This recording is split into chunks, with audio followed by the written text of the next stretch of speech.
today gives us an overview on how we in the region, in the Southeast Asian region, together with CIRAD, can move forward in advancing sustainability of the environment and natural resources.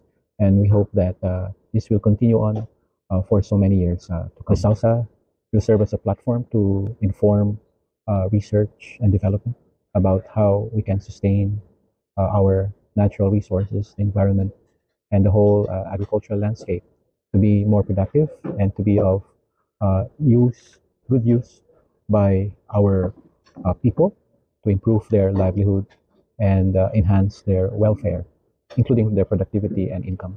So we believe this is an important initiative that CIRAD has initiated with the various institutions who are acting as members, including UPM, INSTIPER in Indonesia, CIRAD, CIRCA, and other members, institutional members. This is very important for us in a personal way for me, because I am a forester.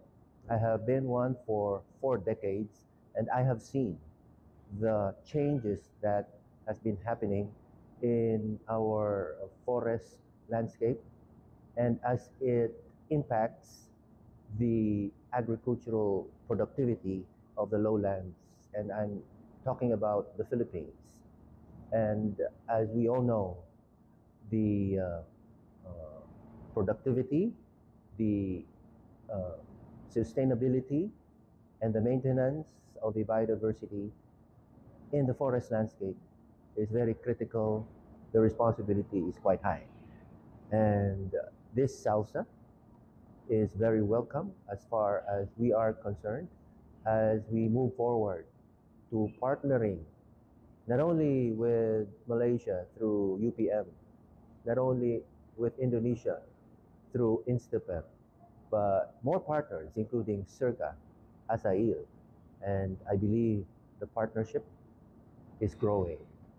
And with that, as mentioned by the Chancellor, we are committed to moving this partnership forward into the future. And we are happy to be part of DP SALSA today as it's officially launched in UPLB.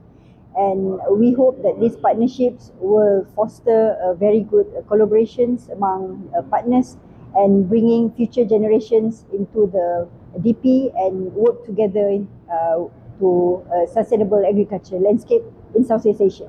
Donc aujourd'hui, ce matin, là, nous venons de signer le lancement et le MOU de SALSA, le nouveau DP sur Sustainable Agriculture Landscape in Southeast Asia. Et c'est une matinée extrêmement active, extrêmement dynamique, parce qu'on a été extrêmement bien accueillis par l'Université Philippine Los Baños, UPLB, qui d'ailleurs a un campus extraordinaire. Vous regardez derrière moi, c'est un campus plein de nature, très étalé. Alors dans le DP SALSA, il y a 2 composantes principales. À la fois le territoire, c'est un territoire qui est maillé avec de la forêt et de l'agriculture. On retrouve de l'agriculture dans la forêt et puis de la forêt dans l'agriculture. Et ce maillage évolue avec le temps. Il se trouve que dans cette région, les territoires sont très riches en biodiversité. Et l'une des questions que l'on se pose, c'est quelle va être l'évolution de cette biodiversité avec l'évolution des usages qui en sont faits par les communautés locales. Le deuxième élément, ce sont ces communautés locales. Ce sont des petits paysans. Leurs parents, ou surtout leurs grands-parents, étaient des défricheurs de forêt. Ils ont fait de l'EVA, du palmier à huile ou du cacao, selon les endroits. Et cette nouvelle génération n'a pas forcément les mêmes envies que leurs grands-parents. Ils sont beaucoup plus éduqués, ils sont numérisés, et on ne sait pas du tout quels vont être leurs choix quant à l'exploitation des ressources. Donc là, derrière tout ça, il y a la question de savoir si ces nouveaux systèmes agricoles vont être suffisants pour nourrir les pays, et puis aussi si la déforestation va continuer, si la biodiversité va s'effondrer, et on ne sait pas exactement dans quel sens que ça va. Donc, dans le DP Salsa, on se pose ces questions-là, et ces questions ont été posées par nos partenaires de Malaisie, d'Indonésie et des Philippines. Il faut aussi pointer qu'on est dans une région très jeune. Les membres de l'université sont jeunes, la plupart des agriculteurs sont entre deux phases. Il y a une phase vieillissante et il y a une phase de régénération de jeunes qui inventent de nouvelles pratiques.